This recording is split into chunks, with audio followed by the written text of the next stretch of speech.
Mesdames, Messieurs, bonjour et bienvenue sur votre site d'information de référence dakaractu.com qui vous invite à découvrir l'essentiel de l'actualité de ce jeudi 10 août 2017, actualité tout entière polarisée sur la conférence de presse tenue par Abdoulaye Wade et sa coalition gagnante Ouattou-Sénégal. Abdoulaye Wade a félicité la presse, mais la presse remercie Abdoulaye Wade qui confirme son statut de meilleur représentant de commerce de nos quotidiens, mais je m'égare, tandis que Maître Wade se radicalise à la une de Enquête qui écrit que la coalition gagnante Ouattou-Sénégal publie un livre blanc et dénonce une vaste opération de fraude. Wade et ses alliés labourent le champ de la contestation, nous assène Enquête, qui conclut que le PDS va tout droit vers un boycott de la présidentielle et des locales de 2019. Ce qu'a aussi compris le quotidien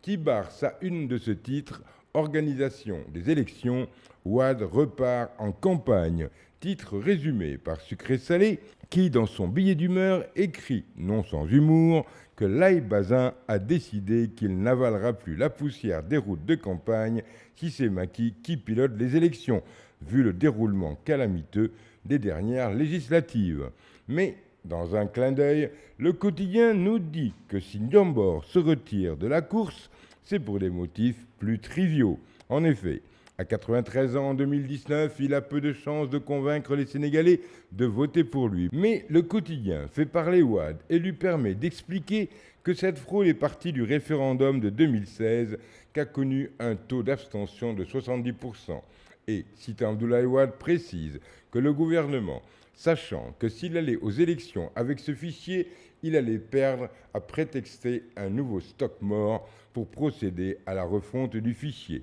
Et Macky Sall, selon Wade, en a profité pour avoir un fichier à lui tout seul en violant le consensus qui a toujours existé. Vox Populi en tire cette conclusion à sa une. Refusant de revivre le spectre des législatives de juillet, Wade et ses alliés boudent les élections et menacent Macky Sall, précisant dans une de ses puces que Ouattou considère ce scrutin comme une non-élection, ce qui fait exiger Al-Kham dans son billet un peu de cohérence s'il vous plaît, pointant que le PDS et ses alliés sont en rogne et qu'il y a de quoi, vu la façon dont les élections se sont déroulées.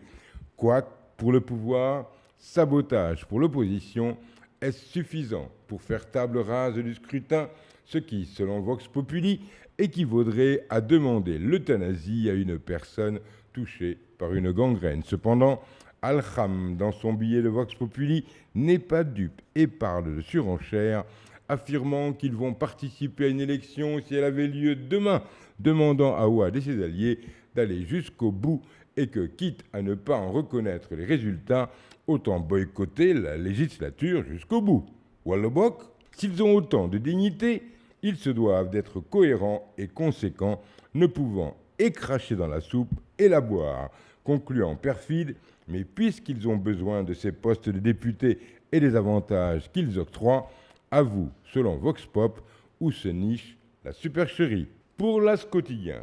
Wade accentue la pression et dans son article nous informe que Maître Amadou Sall est revenu sur la rupture du consensus politique,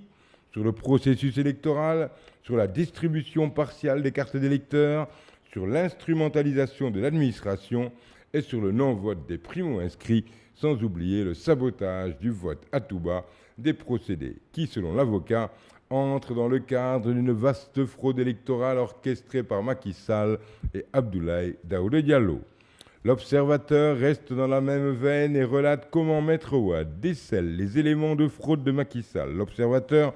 nous relate que jusque-là, l'opposition s'était limitée à dire que Benno Bokk Yakaar a fraudé pour gagner. Mais la coalition gagnante Ouattou-Sénégal est sortie du lot et a fait une radioscopie de toute la fraude avec un document de 38 pages intitulé « Éléments sur une mascarade au Sénégal et raison d'une non-élection ». Benno Bokk Yakaar n'est pas demeuré inerte face à ces accusations et c'est dans Enquête que Pape Mahawa Diouf dénonce une incohérence dans le discours de Maître Wade et de ses alliés, précisant que cela n'honore pas notre démocratie, rappelant aussi que l'opposition avait déjà donné la raison de sa défaite, qui résidait, selon elle, dans sa désunion. Dans le quotidien, Ousmane Sonko tire aussi le bilan de ces élections et y déclare « Macky Sall a préfabriqué la victoire de Benno Bokk Yakaar, expliquant que cette élection a été chaotique, tandis que dans Vox Pop, Benno Bokk Yakaar, parlant de Wade, lui accorde un tragique destin, notant par la voix de Sambassi qu'en s'exprimant comme il l'a fait, en énonçant des propos d'une telle gravité, Abdoulaye Wade demeure sur une ligne qu'il n'a jamais quittée depuis 2012. Dans le fond, précise Benno Bokk Yakaar dans Vox Populi, c'est que le Sénégal se ramène à sa propre personne, notant que Abdoulaye Wade aurait tendance à se confondre avec Dieu et que, de son point de vue, les Sénégalais, agissant autrement qu'ils ne le souhaitent, ne peuvent que se tromper. Pour JPC, dans son blog intitulé « Le bal des tocards », c'est clair. Hier, Abdoulaye Wade a livré, c'est le titre de sa chronique, un avis d'expert. Abdoulaye Wade est impayable, nous dit-il. Comme Colombo, il vient de résoudre l'énigme qui agite en sarabande de questionnement nos cerveaux embrouillés par le désordre électoral inédit qu'a vécu notre pays. Il écrit que la conférence de presse de Wade hier avait quelque chose de proprement hallucinant, à la limite de la schizophrénie, où l'on avait presque l'impression qu'Abdoulaye Wade félicitait Macky Sall pour avoir, hélas à ses dépens, si brillamment retenu la leçon qu'il lui avait administrée en 2007, alors en qualité de ministre de l'Intérieur. Il avait organisé l'élection présidentielle à laquelle même les esprits avaient pris part. Selon JPC, le poète Al-Khayyam aurait pu, dans un imaginaire traité de l'ivresse politique, s'exclamer « In vado veritas ». Il y avait quelque chose de surréaliste, écrit-il, à suivre dans cette conférence de presse qui ressemblait à un récit parfaitement contrôlé d'une stratégie de fraude électorale racontée par le menu dans les moindres détails sur les méthodes employées pour avoir un scrutin falsifié en amont comme en aval. Abdoulaye Wade, dans son livre blanc, nous livre le vade-mecum d'une élection tronquée, écrit-il, et il est cocasse d'avoir aujourd'hui, du côté de l'élève passé maître, un homme comme Moustapha Niasse, qui avait alors déclaré du haut de sa stupéfaction à la lecture des résultats de 2007, « Wade n'a pas remporté les élections, il les a emportées ». Cette année, il serait enclin, conclut JPC dans son billet, de déclarer « Macky a emporté les élections avec lui en partant en vacances et nous a laissé comme on s'arrangeait une WhatsApp story à dormir debout et a mis le logiciel des Sénégalais en mode mouton de Tabaski ». Du grand art, selon lui, et pour JPC dans son billet, il y conclut « Lui qui fut le fils chargé de tuer Idi », Wade serait même tenté de lui dire avec un sourire narquois « Je dirais à Tata Viviane que tu as bien travaillé. » Fermez le banc, bonne lecture, à demain, même endroit, même heure, même motif, même punition.